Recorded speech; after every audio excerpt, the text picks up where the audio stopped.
Two men are under arrest accused of holding a teenager at gunpoint, forcing him to strip and then dance live on Facebook. Cameron Eggleston and Wardell Buford are charged with kidnapping, assault, and exploitation of a minor. Police say they forced the 17-year-old out of his apartment, ripped his clothes off, and made him get into a car. They allegedly went on Facebook Live and at gunpoint forced the teen to dance naked. It all kicked off with one shocking live stream, a video that should have never seen the light of day. But one quick tip sent straight to Memphis flipped everything upside down. Someone watching caught something disturbing, something so unreal that even the cops didn't know what to think. Was it a sick joke, a mistake, or something much darker? On that stream, a young boy stood there, completely exposed, trembling in fear, forced to dance while a gun was aimed right at him. Nobody had a clue who he was, where he was, or if he was even still alive. Every second of that footage sent chills through anyone who saw it. Soon, detectives followed a twisted trail. 3 men, a late-night abduction, and a live stream playing out right in front of the world's eyes. But here's the part that shook everyone the most. The truth behind that night wasn't what anyone expected, because the boy in that video wasn't even the one they were supposed to find. Police say it all began on what seemed like a normal Monday afternoon. Nothing strange, no emergency calls, no chaos in sight. Then suddenly, that one tip came in. A Facebook Live video quietly floating through Memphis timelines. It wasn't viral, it wasn't trending, just lurking in the background, waiting to be found. That video showed something no one could forget. An underage boy, completely exposed, shaking in fear, trapped, and forced to dance while a dark shadow hovered over him. You could clearly see the shape of a gun aimed his way, and the person behind the camera shouted threats to end his life. Then, just like that, the live stream cut off. Gone. All the officers had left were a few seconds of pure horror, and a desperate prayer that they weren't already too late. Detectives jumped on the case fast, and to everyone's shock, they found the boy sooner than anyone thought possible. He was trembling, lost, and struggling to make sense of it all. Through shaky words, he told them the nightmare started the moment 3 men showed up at his apartment. But they weren't there for him. They wanted his friend, the one who wasn't home. And when he said he didn't know where that friend was, everything spiraled out of control. They didn't believe a single word he said. The moment the boy insisted he didn't know where his friend was, the group snapped. They grabbed him, dragged him out of his own apartment, and from that second on, his life was no longer in his hands. Investigators later confirmed through chilling video evidence that one of the suspects, Damon Frazier, tore the boy's clothes off while another, Cameron Eggleston, held a gun inches from him. Then, like it was some twisted plan, all 3 shoved him into a blue Honda, every move looking rehearsed, cold, and controlled. But what came next wasn't just violent, it was planned, deliberate, almost like they wanted the world to see their cruelty. They drove straight to the Greenbrier Apartments in Fraser, a complex already infamous for chaos and crime. No one around that place could have guessed the nightmare unfolding inside that car, and behind those walls, there was no way out. Police say Eggleston started live streaming the whole assault, speaking directly into the camera, taunting, threatening, and forcing the terrified victim to move and twerk while pointing the gun right at his face. "I'll kill you right now." And we got a special guest with us, man. What was that? D Slime, no What count. you talking about?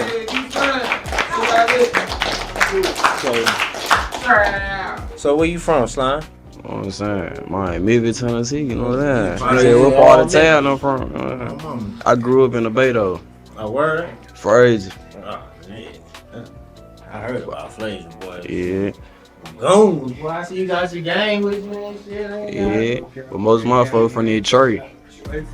I see a lot of foot stomping Yeah, on a lot of foot soldiers, man. Man. Those were the words investigators said he repeated again and again. And the most disturbing part? None of it was hidden.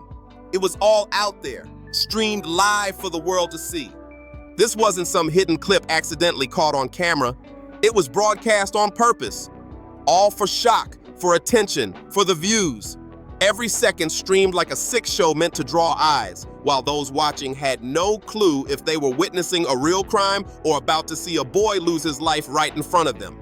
By Wednesday, police had already tracked down 2 of the suspects, Cameron Eggleston and Wardell Buford, both sitting behind bars. Investigators say Buford was the driver that night, while Eggleston was the one holding that gun on camera. Both men were hit with a long, terrifying list of charges, especially aggravated kidnapping, aggravated assault, sexual solicitation of a minor, and especially aggravated sexual exploitation. And then there was Damon Frazier, the third man in the mix, facing those same charges, but by Wednesday afternoon, he still hadn't been booked. That single detail left both the community and investigators tense, wondering where a man accused of such extreme violence could be hiding.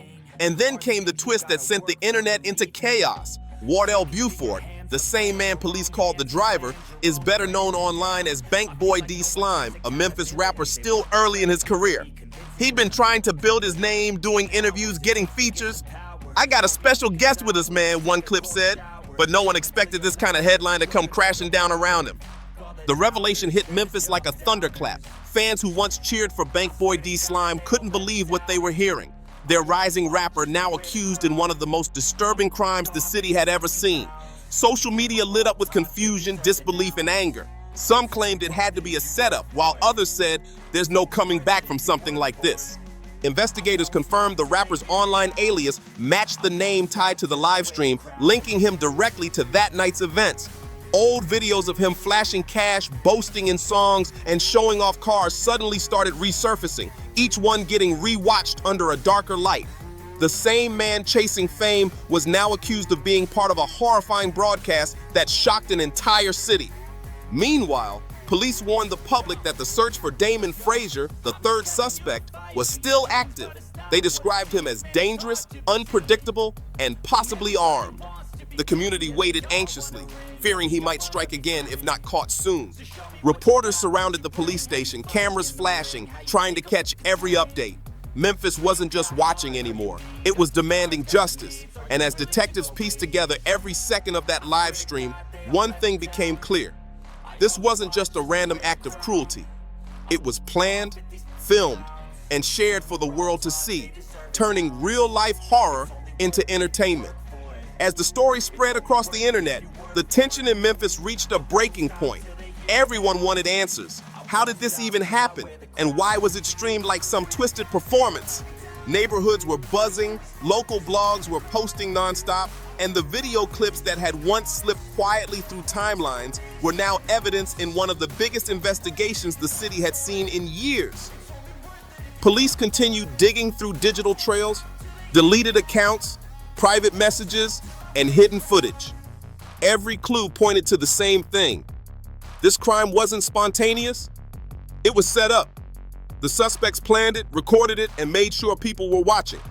Officers said the level of coordination was chilling, as if humiliation and shock were part of the goal. Meanwhile, friends and family of the victim were still trying to process what happened. The boy was safe now, but forever changed, shaken, quiet, and scared of going outside. Investigators say he's cooperating and getting help, but the emotional scars run deep. He's lucky to be alive, one detective admitted, but this will stay with him forever. And the city, still stunned, was demanding tougher action. People wanted social media platforms to do more to stop live broadcasts like this before they spiral out of control. Memphis had seen plenty of violence, but this felt different. This was something darker, something filmed for views, and it left the whole community wondering who could possibly be next. He had a few songs, a few music videos, and a small but loyal following. A young artist chasing fame in a city built on hustle, but now all that work is buried under accusations so serious they could end his career before it even truly began. Whether he's guilty or not, one thing's for sure. These charges cut deep, leaving scars not just on the victim, but on families, fans, and the entire Memphis community. As detectives connected each piece of the timeline, new questions started spinning. Why was that boy targeted in the first place if the suspects were after someone else? What did that missing friend really know? Did this whole thing unfold from a plan, or did it explode out of nowhere? And the darkest question of them all, why did they live stream it? Were they trying to scare someone, send a message, or were they just reckless enough to turn a serious crime into a public show? Police haven't said much, maybe because even they don't have all the answers yet. 2 suspects are locked up, one is still on the run, and a young boy is left scarred for life, while a live stream that never should have existed is now locked in as the key piece of evidence. The truth still feels out of reach, wrapped in fear, silence, and confusion. And until every secret is uncovered, the story remains far from over. Because right now, everyone in Memphis is still asking the same haunting question. Why did this happen? And what were they really trying to do? If you made it this far, make sure to like, subscribe, and hit that notification bell so you don't miss the next drop. Comment your thoughts below. I want to know what you think about this wild case. And don't forget to share this video with your friends. People need to see what really went down in Memphis.